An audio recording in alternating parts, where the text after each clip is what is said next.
Welcome to Movie Oubliette, the film review podcast for movies that most people have mercifully forgotten. I'm Dan. And I'm Conrad, and in each episode, we drag a forsaken film out of the oubliette, Discuss it and judge it to decide whether it should be set free or whether it should be thrown back and consigned to oblivion forever.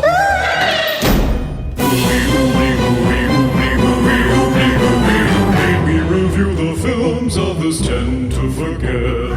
Come with us and open up the Movie Oubliette. Hello and welcome to Movie Oubliette, the cross-hemisphere film review podcast with me, Dan, slowly inching through peak hour traffic on a tram in Melbourne, Australia. And me, Conrad, drifting through the stately countryside in Cambridge, UK. In this podcast, we focus on fantastical films, horror, sci-fi, and fantasy because we just love hearing screams, laser guns, and arrow whizzes. That's terrible. Amazing. That's so good. Hello, Conrad. How are you today? I'm very well. How are you? Very well, yes. Anything in the mailbag today? Yes, we've been getting comments, even on YouTube, which is amazing because I haven't posted anything on YouTube for a couple of months and I'm very guilty about that. But yes, we got a comment from Neil Davis on our Capricorn 1 video, and he said, I always like to imagine studio owner Lou Grade being pitched this film and throwing in names of people he'd like to have in it. Quote, I can see Kojak flying in an airplane throwing insults at Elliot Gould. And he says, I have to confess I have told the joke about Mom being on the roof a couple of times, but it's a hard gag to pull off unless everyone is either really drunk or possibly half dead from thirst in a desert. So, I think he's right about that. Oh, yes, he is. That's great to hear. And also we heard from Daniel Extro Atherton on Twitter.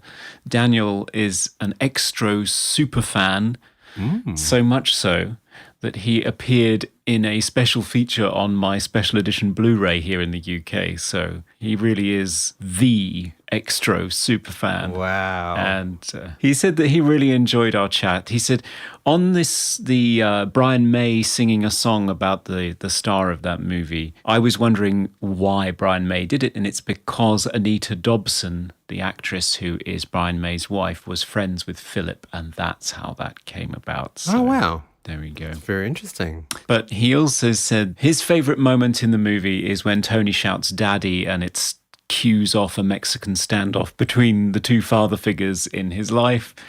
And he says his best 80s moment for him is the rubber shower attachment on the sink, which I think is pretty good, actually. Yeah, right. Yes, I do remember that. Yeah. I did think it was quite strange. Like, why would you need that? No showers in the UK around about that time. Oh, okay. I didn't know that. We were a nation of bathers, no showers. It's not as bad as in France. In France, you still can't get a shower. And if they do have a shower attachment, for some reason, they mount it halfway up the wall. I've heard about this. Pointing either boiling hot water or icy cold water straight at your crotch, which is great. Anyway, so yeah, it's a very 80s moment, that rubber shower attachment. It's good to hear from Daniel, and great to hear that he enjoyed our chat, even though as an Extro superfan, he must have been disappointed with our final verdict. Yeah, well, you win some, you lose some. You do indeed, yes.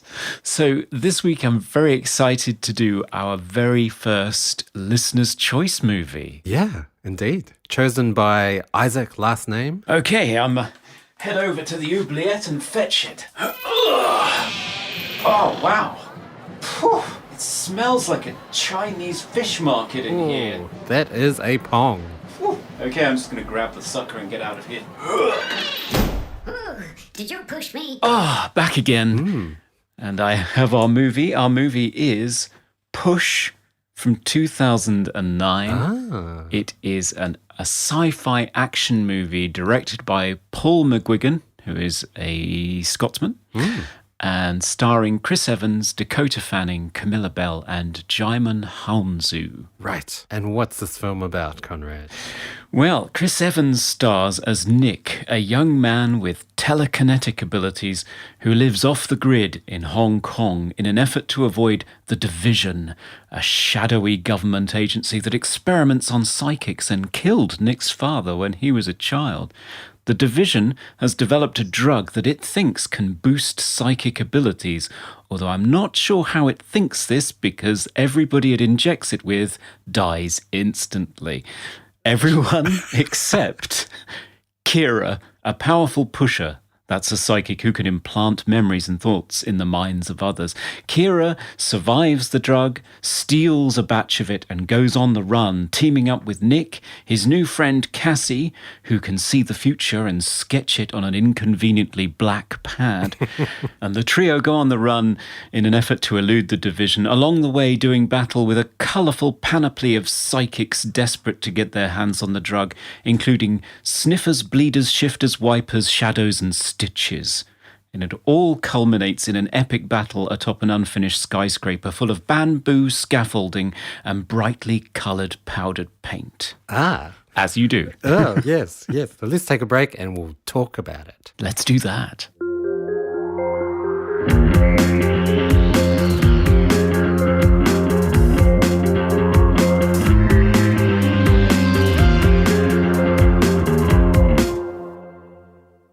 Hey, we are back to talk about Push, the 2009 sci-fi action thriller.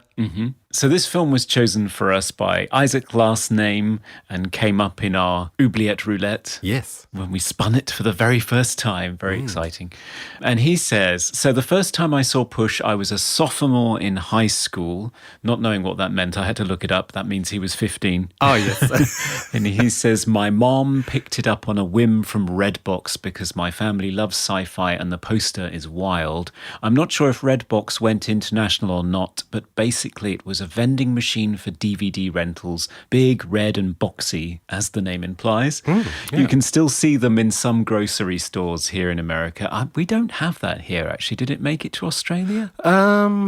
I think we have something similar, yeah. Okay. But I don't think it's called Redbox. So he says, anyway, Push kind of blew my 15-year-old mind. The story was atrocious, no doubt, but the creative fight sequences and cinematography were unlike anything I'd seen before. I haven't watched it since, but there are a few moments I remember very clearly, and I know you guys will have a lot to say about it. It's got Chris Evans, Dakota Fanning, and a pretty intense supporting cast. Interesting tidbit, the film was mostly shot guerrilla style with hidden cameras. The actors had to do just about every scene in one take, and most of the extras are just everyday people in Hong Kong just going about their daily business. How did they get away with filming just the public?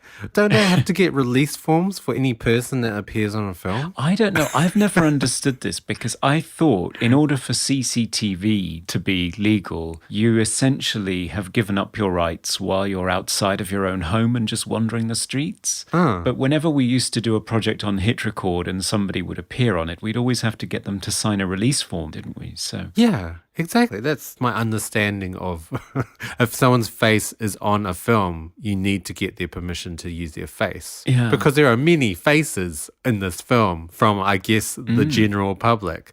So does that mean I could be walking down the street and be in a film, maybe? Is that a possibility? Quite possibly. I mean, I've wandered through the set of Grantchester a number of times. That's a British detective drama that's filmed in Cambridge. But the trouble is it's set in the 1950s, so me swanning through in the background doesn't go down very well. Oh, yes. Anyway, back to Push. I hadn't seen this movie before. Dan, I think you had seen it. I have seen it. Yeah. But before we start talking about it, I think we should go through the terminology of this film. So it's a whole bunch of psychics, but they've all got different powers. So we've got the movers, who are telekinetic, so they can move things without touching them. We've got the watchers, who can see the future. They have premonitions of the future. We've got sniffers, who have to sniff an object to see premonitions of it. It just seems like such an inconvenient power. I mean, what happens if you've got a cold? You just can't foresee the future. You're blind, yeah. Hay fever must be a drag. You have shifters who can change the look of an object, so they can make a business card look like a security card or something. You have wipers. Wipers can wipe your memory, and shadows. Shadows make it impossible for sniffers to detect you. Is that right? They're sort of like mobile cloaking devices, I think. Yeah. And then you have bleeders who have nothing to do with the brain, actually. They just shout at you and then your head bleeds. So I thought that was a bit strange because it had nothing actually to do with psychic powers, but oh well. No. And of course we have, as the title suggests, we have pushers. And Conrad, you have already mentioned it. They can push a memory onto someone else, a false memory. So they remember something that's never happened. Inception style. Yeah. So that's the terminology of the film covered. So Conrad, what were your thoughts about this film? What did I think about this film? So I'm not a huge fan of superhero movies, as you know, at least modern superhero movies. For me, it tends to be just a whole heap of CGI and not a single character that you can engage with or care about. So I tend to find myself somewhere in the second act nodding off. There's many a Marvel movie I have seen the first act of, and after that it's a bit of a blur.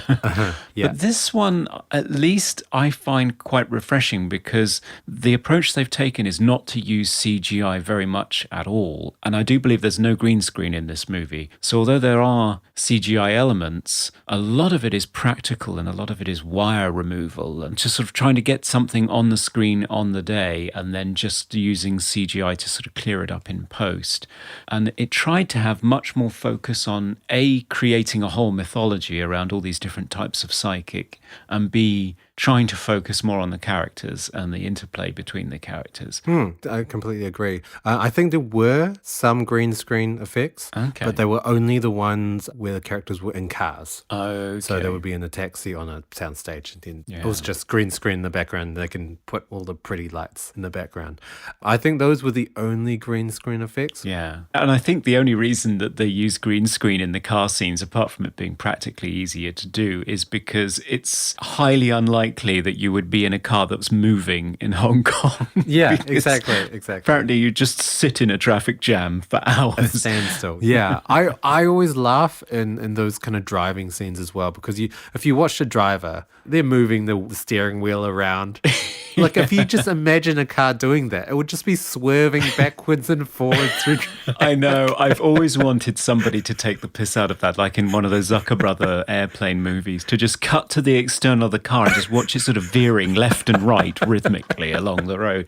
Because that's always what the actor does. I suppose it's just the temptation. The wheel is there. You just, yeah. Yeah, I mean, you have no reference, I guess. So, like, you pretend that you're just weaving backwards and forwards. It's terrible. Back to the practical effects. I think that's one of the highlights of this film. Everything felt real. Even some of the kind of the fight scenes where they're throwing objects. They're actually physically throwing objects across the room. There's one scene where a table or a chair gets thrown across the room and knocks Nick, Chris Evans' character, over. And that's actually a practical effect. There's no CGI there. And it looks great. And I think all the fight scenes in particular do stand out. Yeah. And as well as that, the director, Paul McGuigan, prefers long takes, which is very refreshing because so many action scenes in modern films tend to be edited so tightly and it's just a blur of movement to me. I can't tell exactly what's happening to who, whereas in this one you could. Yeah, there wasn't a million cuts to a fight scene. It was a lot longer. I mean, I compare that to like kung fu movies, and they are just huge long takes. Yeah. So, of course, nothing is going to get anywhere close to that. No. But it was still good to see some longer takes than a normal action scene. It wasn't just, like you said, a blur of just what is going on. There's a leg, there's an arm, there's another leg.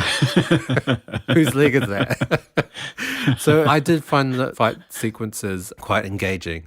Also, to do with the camera work throughout the film as well, apparently it was all handheld shots. And so it did feel very fluid as well and quite kind of natural. It must have been a nightmare in terms of blocking Yes. for the camera crew. But I think think it was very engaging in terms of where the camera was going and where it was following, and it made a lot of scenes a lot more sort of heightened, whereas they would have been quite boring if it was just a tripod or crane or something like that. Yeah, and it gives it an immediacy as well. Practically speaking, I think it was probably the best choice anyway, given the circumstances they were filming in. As Isaac mentions, they had to approach this very much guerrilla style because closing down a street in Hong Kong apparently is just impossible. So they would just set up their scenes and people would just wander through while they were filming, which must have been incredibly difficult for the actors. So kudos to them for not breaking their concentration and carrying on.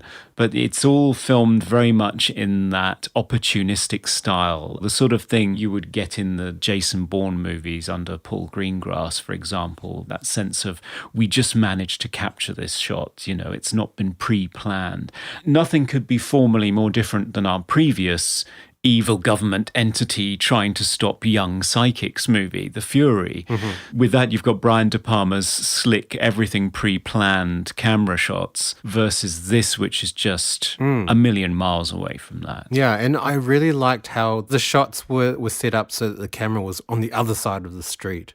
So it was zoomed in on the characters, but you had all of this other stuff bustling around and people walking in front of the camera and cars going past, and it felt like you were in Hong Kong. I think another great thing about this film is the location and the utilization of the location. Like, I never felt like I was in a studio. Yeah. Even in the interior shots, it still felt like we were in Hong Kong. And I love that because I just watched the DC movie Aquaman and they go to Sicily. Right. And I never, ever felt like that entire scene was in Sicily. Ever.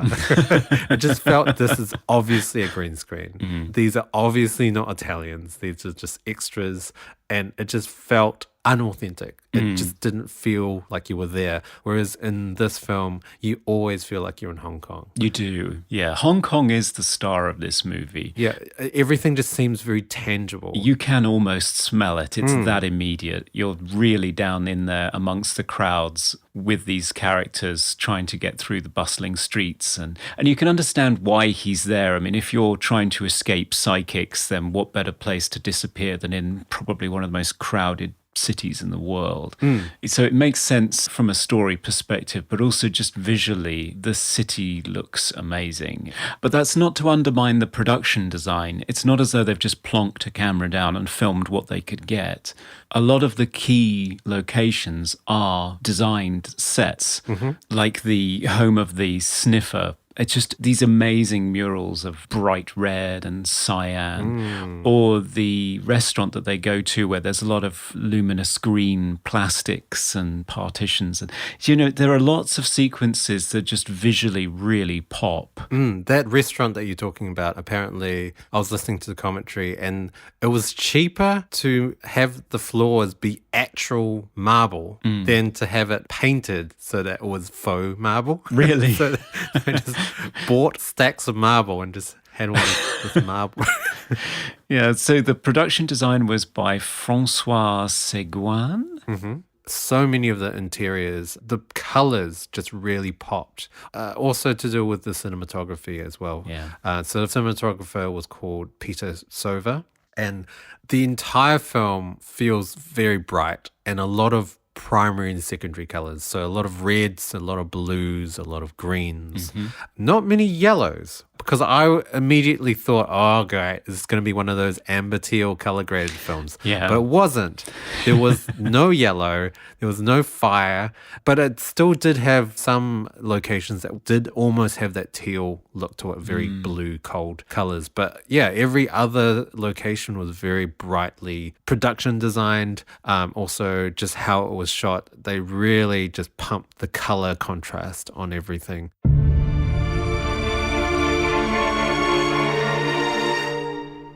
This isn't a comic book film, is it? No, it's not, no. So it's not actually based on a comic. It was written by David Borler.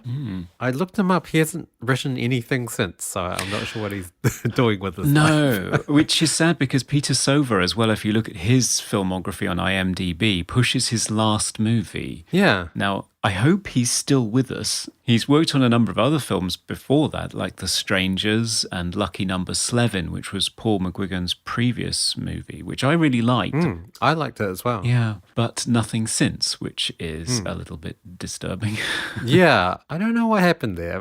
No, I hope this didn't end a whole group of people's careers. Yeah, I mean, this film was a flop. It was, at the box office. This could be wrong, but I think it cost 38 million, and it made 48 million, which is that's not great. It's not, no, because they say that you have to double the budget to account for the marketing costs. So you're looking at a massive loss there. Yeah. And the director, Paul McGuigan, went on to not exactly sterling success 6 years later with Victor Frankenstein. Do you remember when they were trying to create this extended universe? Oh, yeah, the Dark Universe, yes. Yes, I think it was meant to be part of that. Okay, with every film being a flop. Really impressive. So Victor Frankenstein has James McAvoy and Daniel Radcliffe as Frankenstein and Igor. Oh, okay. And it was written by Max Landis, and you would think this would be a great production, but that one cost 40 million and only raked in 34 at the box office, so that was a disaster. That's gotta hurt. Is that universe still happening? It's not, is it? I don't know. The Mummy was just horrendous movie. I love when they released that trailer for it with half of the sound missing. It was so funny. I did like that one scene in the film where they're running through the Natural History Museum, because I've been to the Natural History Museum in London, so I was like, yeah, I've been there. But yeah, a horrible film. Oh, I haven't actually seen it. I've only seen the trailer with the dodgy sound. No, it's not a great film. Back to Push, cinematography really, really stood out. If you watch the whole film on mute, amazing film. It's just visual feast of colors and great composition, great framing.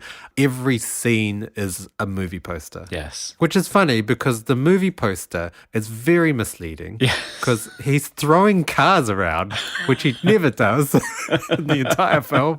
He's never actually able to throw that big of a object around because their powers are quite subdued if you compare it to something like the Marvel Universe or even X-Men. Even compared to Chronicle, which is one of my favorite films in this sort of arena. I love that movie. Yeah. I don't normally like found footage, but that is a really great film. It is, yeah. Great performance by Dane DeHaan as well. Yeah, it's much more low-key. And for that more...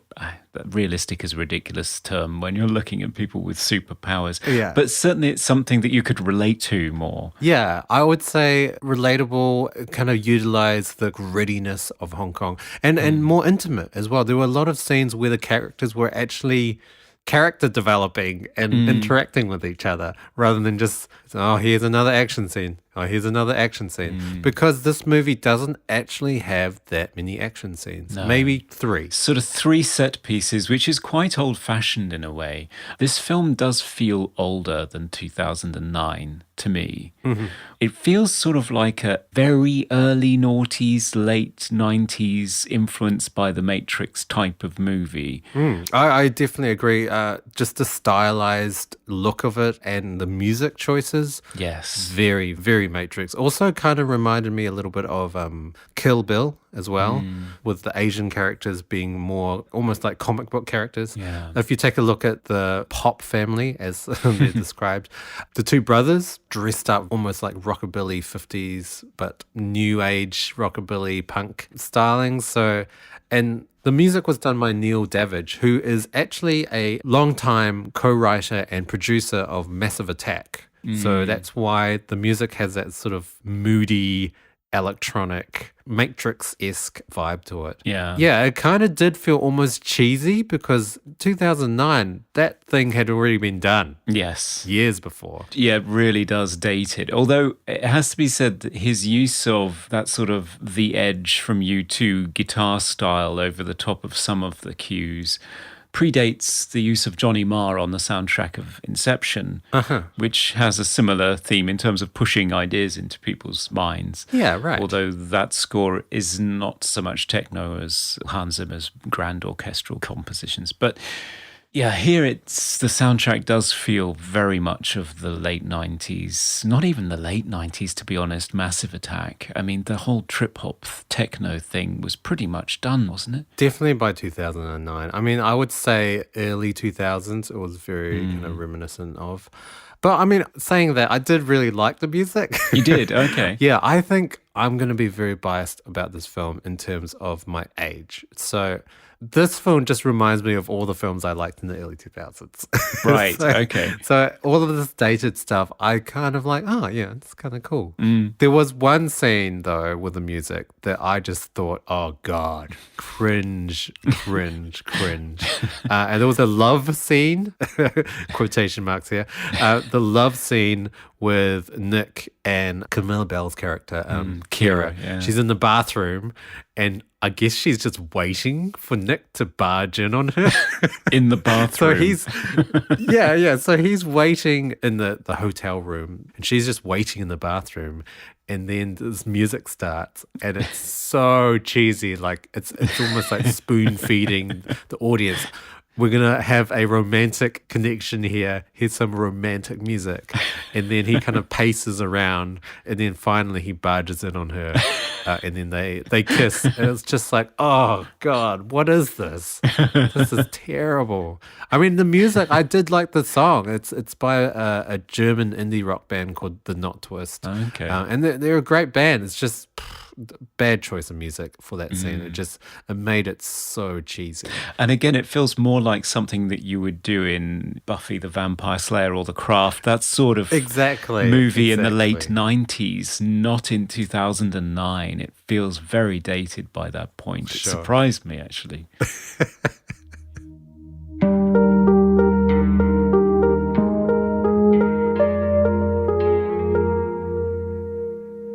All right, so we've talked about all the things that we liked about this movie. So what didn't you like about this movie, Conrad? Oh, let's talk about the story. Okay. So it does work hard to create this whole mythology around a whole range of psychic abilities, which is great. There are sort of allusions to things, and the audience isn't necessarily spoon-fed. You have to run a little bit to keep up with them. But it does mean that significant portions of the film are sort of weighed down by exposition and characters explaining what they're going to do and why, because they have to do a certain amount. And the overarching premise of the movie, which is the evil government is trying to create super soldiers with psychics, and they're being pretty cruel with them in the process and killing some of them off. So they're trying to go into hiding. That feels overly familiar. I mean, particularly after The Fury, it feels over familiar, and dozens of X-Men movies. Yeah, I would also mention another movie. I don't think you've seen it though. Firestarter. Ah, Pretty much identical plot. yes, Stephen King. Yeah.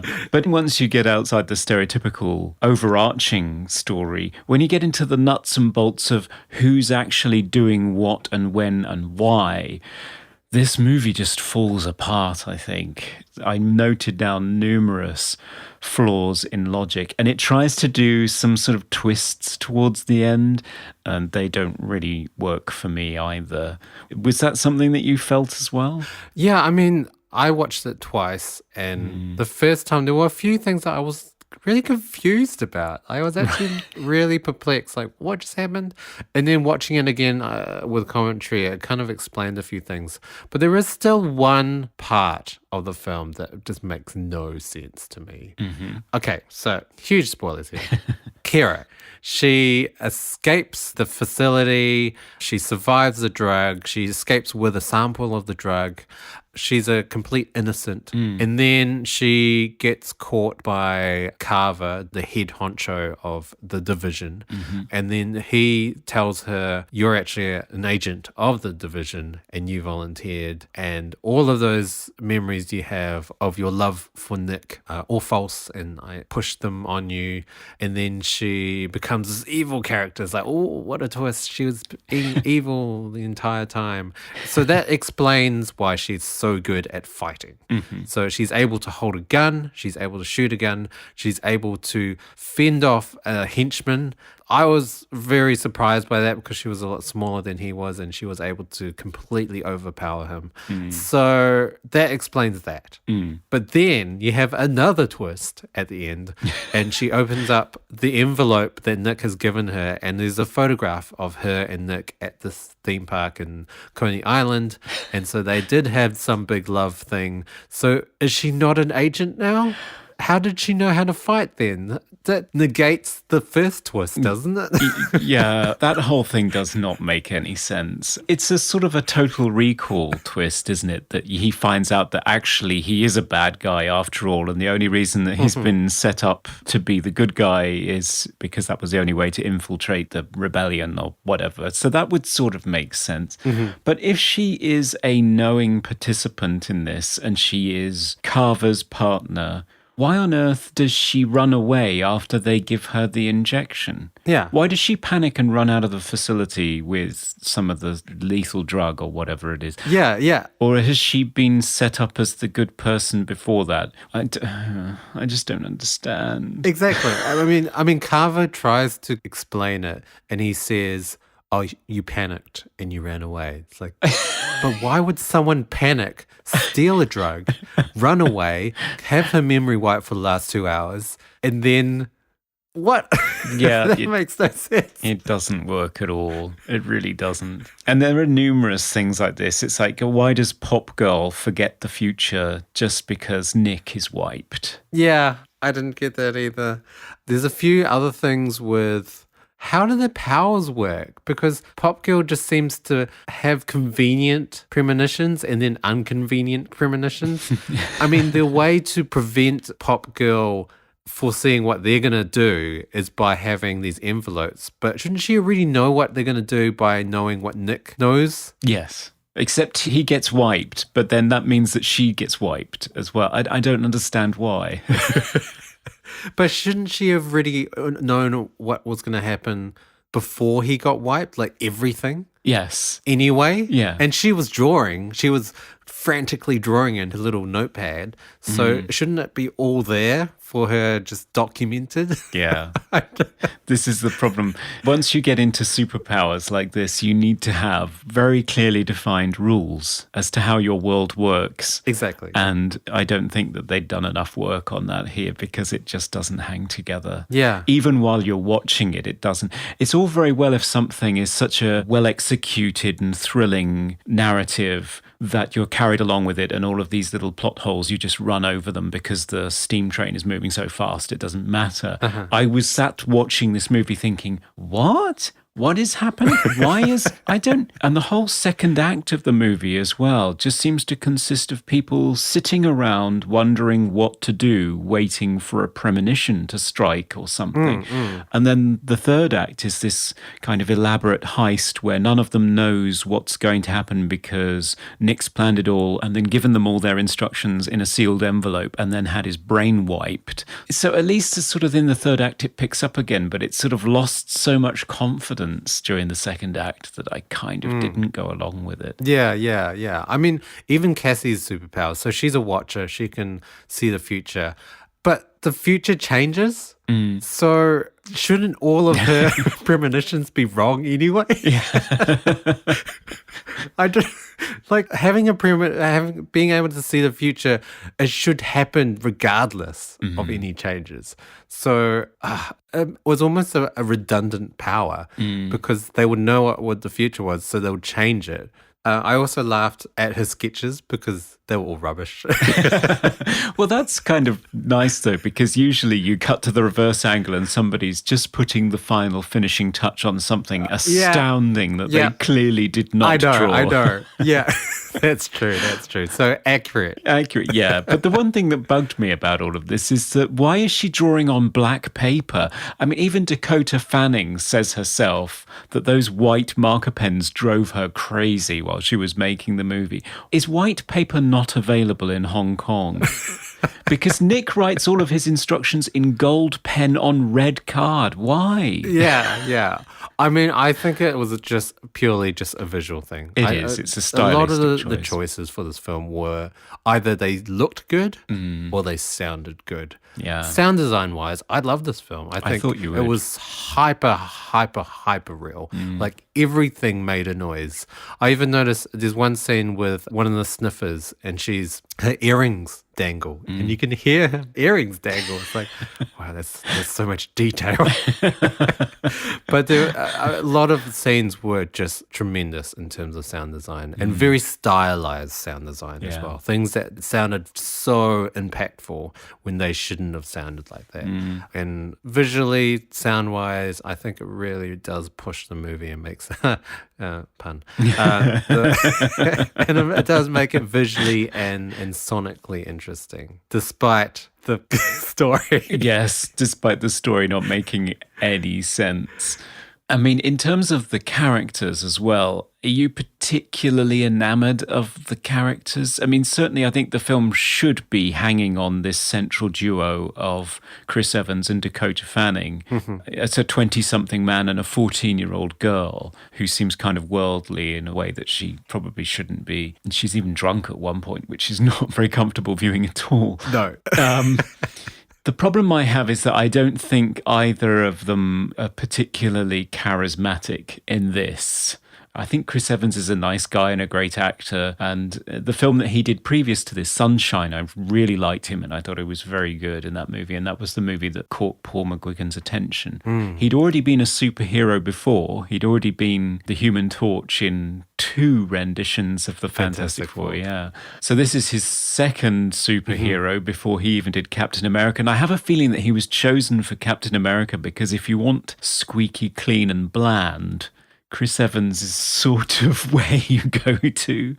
So I don't know if he's the most charismatic lead for a movie, and I'm not sure whether he really gave this film the relationship chutzpah that it needed. Yeah.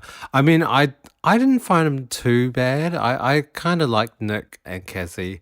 I found Kira just really boring. Yeah. And I was not convinced by their love connection between Nick and Kira. No. It just felt so forced. And I don't know, I wish they'd maybe had flashbacks or had the first act have more of a focus on their relationship and how they were when they were together, because it didn't feel right. It didn't feel like they had any chemistry whatsoever. Even that love scene in the bathroom was super awkward. And the motivations for Nick to save Kira didn't feel genuine. No. It just felt like here's a plot point. Hooray. Yeah. Here's a goal for Nick Yeah. to pursue. So, yeah, the characters, at face value, they were interesting. And visually, they were interesting. I loved how they were all dressed differently and the overall look of them. But as characters, in terms of acting, a little bit bland. Yeah, you're absolutely right. And as you said before, a lot of the choices in this movie are based on how things will look rather than how practical or likely they are. So a lot of the characters do look as though they are extras from the Capitol in the Hunger Games. I mean, particularly the Stitcher, Stowe. Just looks like she's wandered in from the Hunger Games with this ridiculous hairstyle and these perfectly chosen color combinations.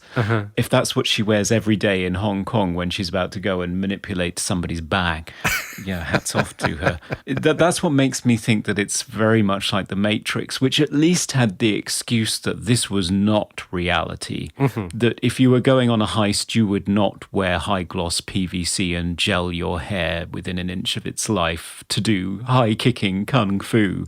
But it was fake, and you knew that it was a constructed reality, even for the characters. I mean, not just, in terms of the film, but in terms of the narrative, The Matrix wasn't real.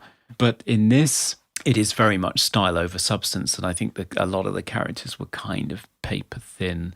And certainly, as you say, Kira, for such an important role that is supposed to provide an emotional gravity to the central character and a goal for him towards the end, and is the focus of lots of twists.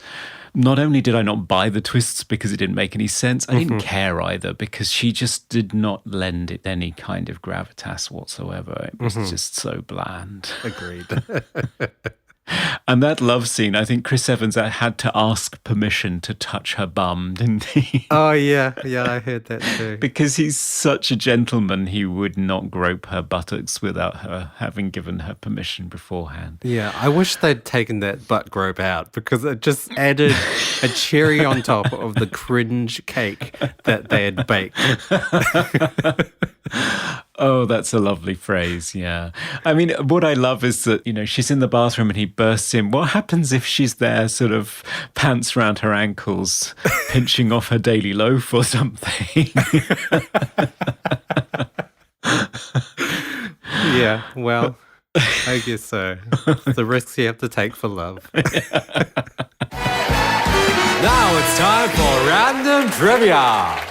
So, Dan, what nugget of fascinating trivia do you have about Push? Just wanted to mention it's kind of a small bit of trivia first. We mentioned before the film was filmed guerrilla style, so in hidden vans across the street.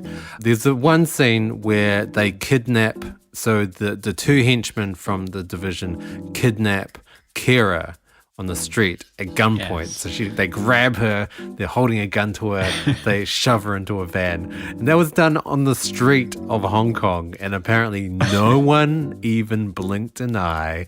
So it's a bit of a worry. Yeah, it gives you some sense of what life is like in Hong Kong. Yeah, well, a lot of people, I guess. My main bit of trivia for this film was leading up to the release of this film, Wildstorm, an imprint of DC Comics, published a comic book miniseries that acts as kind of a prequel to the film. So I guess, gearing up to the release and getting people excited and introducing them into the world, which is, I've never heard of that before. A comic coming out to kind of hype up a film that's about to come out. That's a film that's not even based on a comic at all. So I guess the writer of the film would have been involved with the prequel comic. I guess he must have done. But yeah, it seems funny in this day and age for the movie to come first and a comic book to come afterwards. Yeah, it's kind of strange. But the comic book came before the movie, but was because of the movie. Yeah. What? I wonder if it's a collector's item now. Yeah, maybe. So that's my random trivia.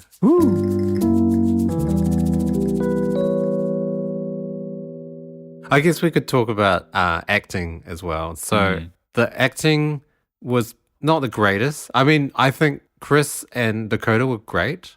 I thought Jimon Honzu was fantastic. He's a very commanding presence in every film he's in. Yes. And he definitely stole the show in terms of being the villain of the film. Yes. But yeah, a lot of the other acting was pretty wooden. And I think because a lot of the shots were, especially all the busy street shots, were kind of wide angles or very far away zoomed in.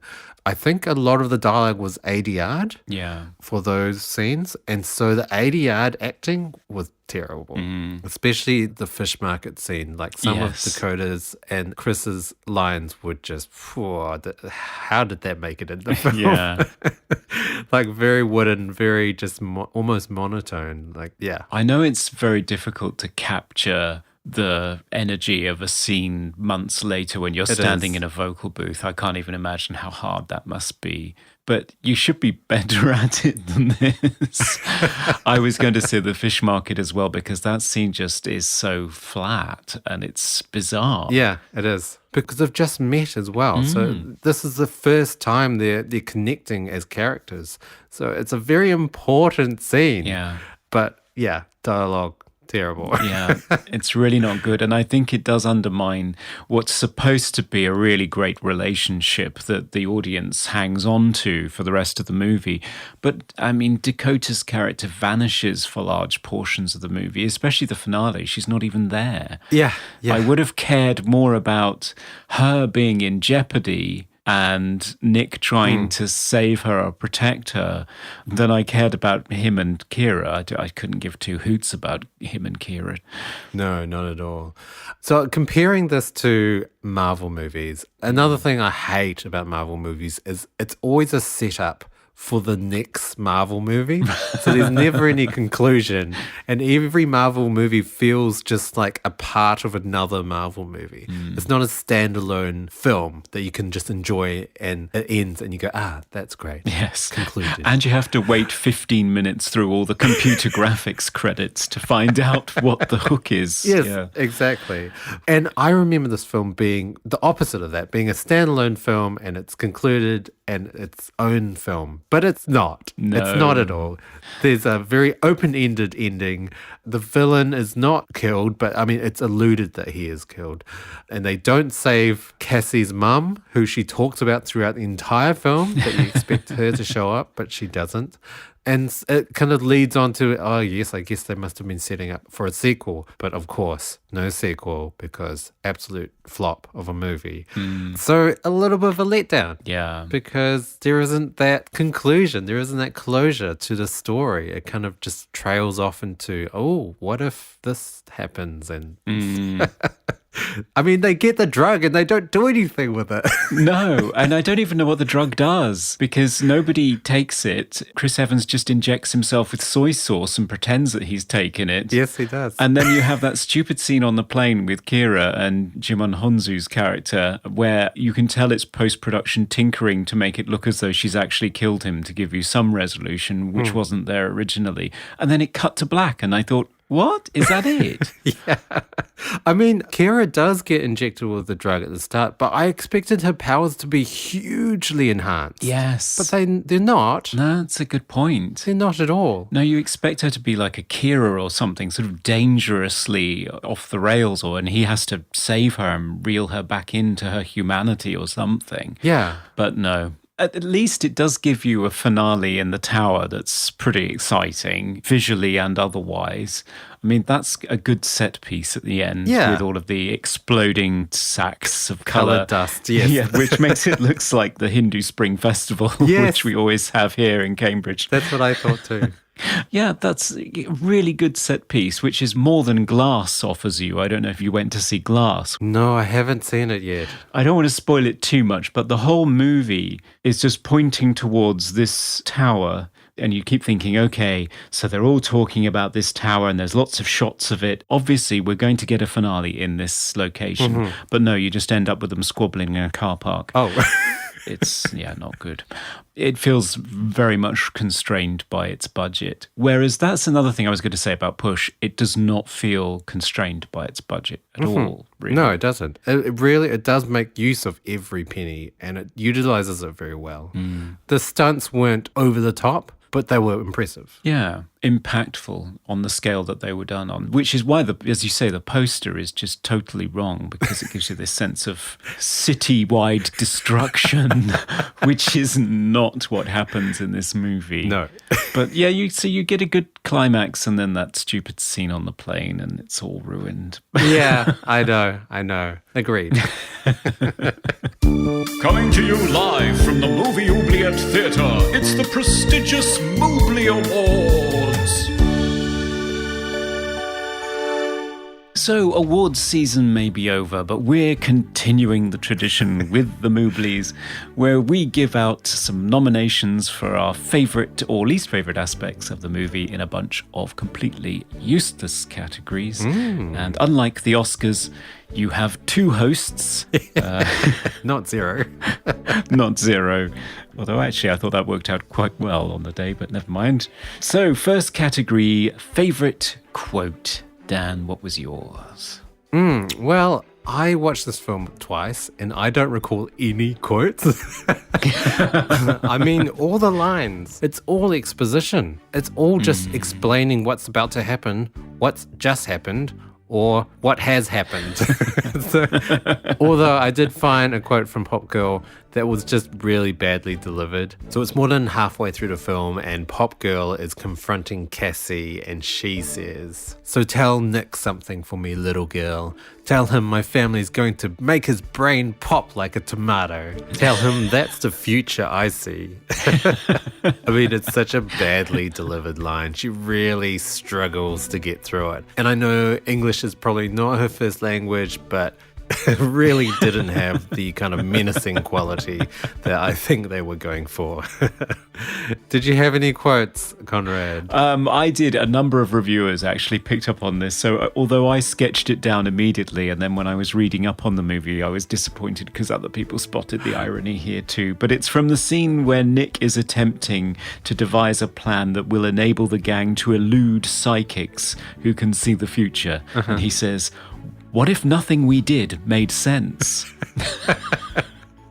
Quite. I think that describes the third act pretty well, actually. So this film came out in 2009, so it's a noughties film. So what was your most noughties moment? Oh, well, there is so much to choose from, isn't there? There's techno music montages with speed ramping in the editing. There's shaky cam. But I think surely the prize has to go to Chris Evans's voluminous jeans. Oh, yeah. I am so accustomed now to seeing people wearing jeans that are so tight you can tell their religion. To see someone wearing jeans with, I mean, they're not even that baggy. It's not like these skater ones that hang sort of 3 feet past their underwear. They just look so baggy, and particularly on someone like Chris Evans, who you know is ripped. It made me think, oh gosh, this really is quite some time ago. Yeah, that was my naughties moment. What about you? I would say the most naughties moment about this film, referring to your previous comment about film techniques, would be all the flashback premonition scenes were very naughties in terms of just high saturation color. Like they just ramped it right up to more than the highest it could go. So much so that there was grainy artifacts everywhere. Everything looked ugly and green. As well, they just pumped it full of, light leaks and white flashes for no reason and lots of fast forward and quick cuts and stuff. But yeah, I think of the Saw movies, and I also think of like all those CSI crime investigation TV shows where they had all these stupid flashbacks and just an onslaught to the eyes. Well, that's what memories look like, I guess. That's true. Okay, so talking about Chris Evans' voluminous jeans, did you have a favourite hair costume combo in this movie? So I really loved the Pop Boys. I mentioned it before, like very rockabilly kind of punk throwback 50s, but modernized. They had the tight jeans, they had the checkered shirts, they had the hair coiffs, they had the leather jackets, the rockabilly styled tattoos. It was just really cool to see. And yes, they didn't make them look overly Asian. It was just a nice take on their characters, and I really enjoyed it. I mean, Cassie for me is the obvious choice with her pink hair strands and her mini skirt and her knee-high boots and leopard print bag. But the trouble is that I just can't help but think she's 14, and I'm just not comfortable with how sexualized she is in this movie. And then she gets drunk and she's waving a gun around, and yeah, it's a bit awkward. Yeah, I didn't think she was that sexualized in this film, because girls in the noughties at 13, 14, that's how they dress. So I don't know. True. I think it was pretty accurate. Although that drunk scene was a bit awkward. The drunk scene's not great, and yeah, but still, it did make me feel a little bit uncomfortable watching it. Sure. So, favorite scene? Well, mine, despite the bad ADR, is the fish market scene. Oh.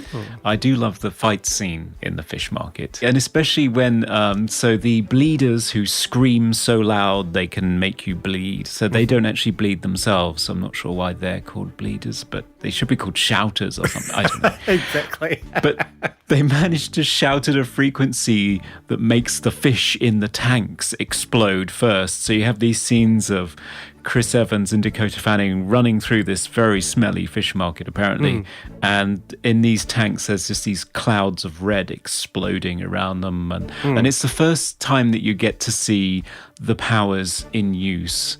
And yeah, I just thought they pulled it off really well. I really liked it. It was all practically done as well. So they were actually running through these exploding fish tanks.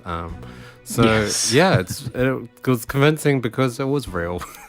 I liked it. I thought it was good. Did you have a favorite scene? I really liked, I think I mentioned it before, but the restaurant fight scene. So Nick is facing off Victor, and they're both movers, so they both have telekinetic powers, and they're doing these power punches, what I call power punches. So very souped up punches with big boo sounds and rainbow auras coming off them. And Victor overpowers Nick and ends up throwing him around the room and like a rag doll, and a gunfight with floating guns, which I've never really seen before. That was really interesting. Great set design, just a really well put together scene. And it's definitely the scene that Chris Evans enjoyed the most, because in every interview I've watched of him talking about this movie, he is giddy as a schoolboy about having the opportunity to do the shot where he's sliding across the floor whilst firing a gun. He was very pleased about that. Yeah. Bless him. It looked great. But speaking of action movie cliches, is there a cliche in this movie that you spotted? I'm not sure which genre we're going to go for. I picked an action one. What about you? Yeah, well, I kind of picked kind of an action-y thriller one. So, I'm referring to the twist. The first twist, the big twist that happens with the reveal of Kira. Oh no, she's a bad character. And so before that, before she's revealed as the bad character, she's dressed very kind of down. She's got a cardigan on. She's got like a kind of a loose dress.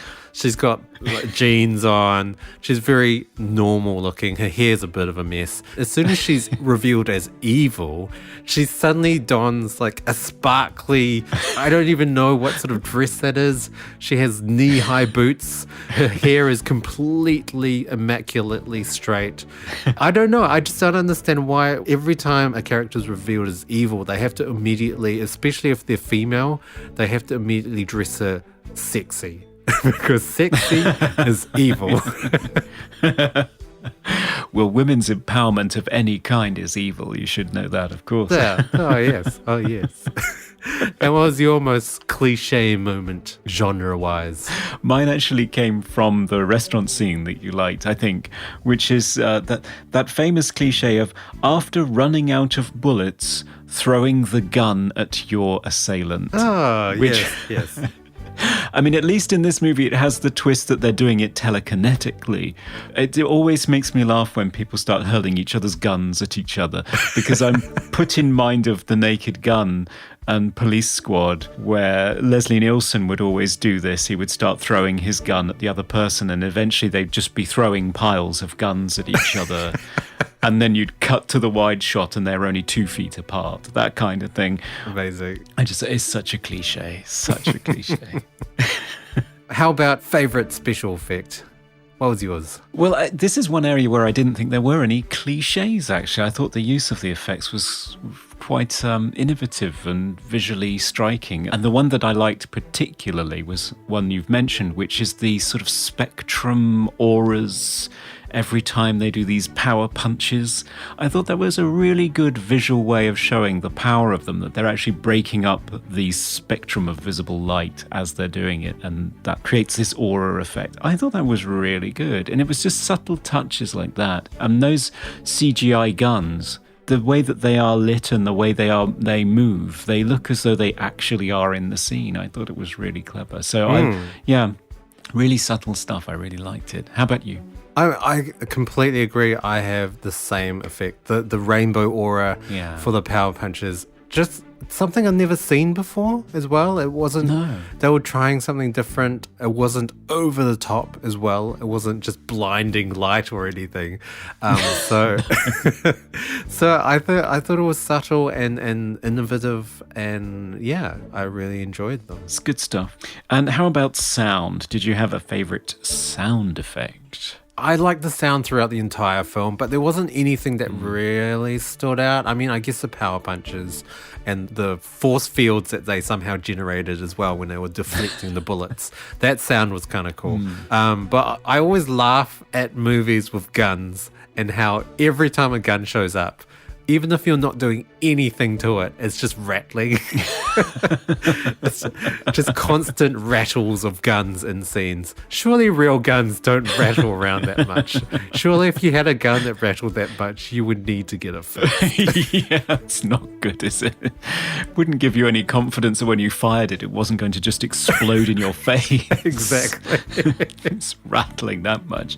My goodness, that's a good point. I've never thought of that before.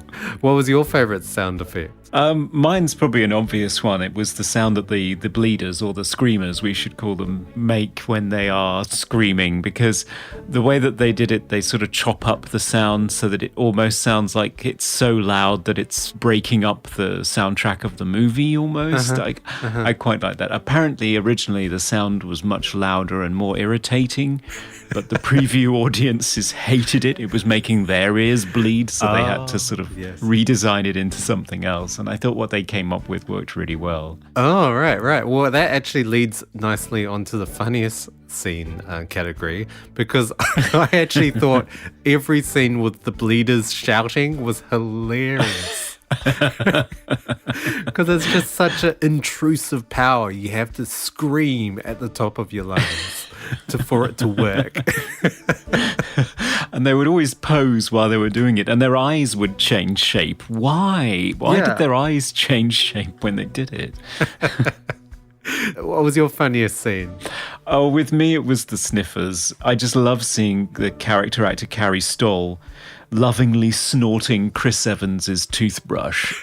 It's just, I think, as you said earlier, it's such an inconvenient superpower. But you really don't want to be sniffing people's personal items to find out where they've been. That's not good. Yeah. It made me giggle. Yeah. But Carrie Stoll pulled it off quite well. He's a good actor, actually. He takes the lead in the Guillermo del Toro series, The Strain. He's very good in that. Oh, I haven't seen that. Yeah, he's good. And that's our Mooblies. Yeah.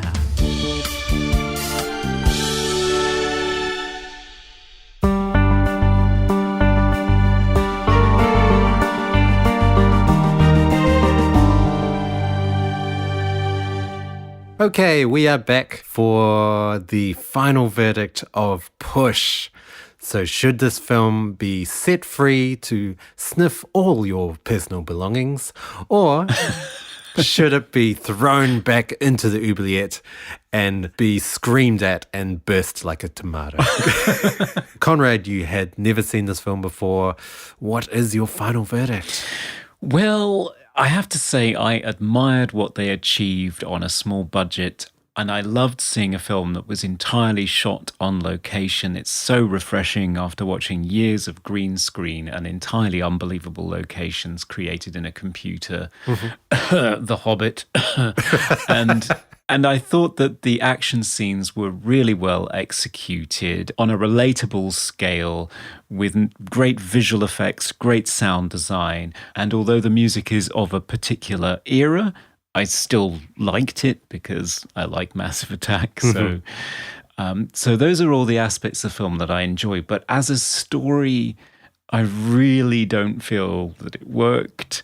And for somebody who struggles to remain awake during superhero movies in the first place, I did struggle a great deal with this. And I found the second act boring and the third act terminally confusing, and it just fell apart. So as a piece of entertainment, I didn't really engage with the characters or the story or feel that there were any stakes. There's this MacGuffin that they're always talking about, and I don't even know what it does or why we should care, and they don't even do anything with it anyway.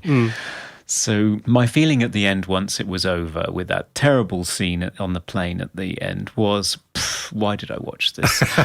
I think, in all good conscience, I don't think I would recommend that somebody else watch it. So my sense is it should go back. Oh. But I have a feeling that you will disagree with me, which is why I thought this would be interesting. Well. I know plot-wise and character-wise, this is terrible. It doesn't hold up. It's not cohesive. The end is just, what? No one understands what's going on. Acting-wise, not even that great, really. But I really love the look of this film. I love the location. I do like the music. It's not hugely original, but I think it does deliver. The sound design was great. Yeah, I think the cinematography and the location, I just can't get over it. It's just phenomenal. You never, ever see visuals like that in a Marvel movie or a DC movie. It's all just CGI'd garbage. Just everywhere. Yes. And nothing looks real. And every fight scene is CGI'd. And it was just so refreshing to watch a film that felt tangible. I would actually recommend this film. And I know it's bad. I know the story's bad. I think it's just a bit of popcorn flick to throw on and just suspend all disbelief and critical faculties. Exactly. And just watch it unfold and enjoy the visual feast that it is. So yeah, I would actually release this film and set it free to the world. Oh, well, you know what this means? I do. Yes, I do. For only the second time so far in this podcast, we must unleash the coin of fate. The coin of fate. Yay, we get to use that jingle again. So are you picking heads or are you picking tails? Ooh, I think I will go with heads. Okay, here goes. Hey, it's heads. This is unprecedented. That's the second time I've won the coin of fate. So I feel so privileged. Oh, we are letting it go. We are. Yes. Thanks to the coin of fate. Congratulations, Isaac Larsnett. Yes, he's going to be very thrilled to know the verdict that we have come to. Okay, so I'm going to push out into the world. I guess the question now is, what will we be doing next episode? Well, for the next episode, it's something that I have chosen for you to see, because I'm very keen for you to see it. And it is a 2009, still in the same year, Wow, horror fantasy movie called The Hole. Oh, sounds ominous. Yes, it does, doesn't it? We should be able to relate to this one, actually, because it prominently features a trap door that when you open it leads to all sorts of delights and mysterious horrors. So we'll be right at home. Right. And it's a Joe Dante movie, so what's not to love? I still haven't seen enough of Joe Dante, so keen to check it out. Yes. So join us next time for that. In the meantime, if you would like to comment and give us either a suggestion for a film we should cover for us to put on the Oubliette Roulette, or tell us what you think of our verdict, then please let us know. We are Movie Oubliette on Instagram, Facebook, and Twitter. And we are movie.oubliette@gmail.com if you want to email us. Yes, and don't forget to rate and review us on your podcast platform of choice, because we need all the word of mouth we can get. Yes, please, more reviews. Okay, bye for now, everyone. Goodbye. We review the films others tend to forget. Come with us and open up the movie Oubliette. Hey, what did I inject myself with? 9 Dragons soy sauce?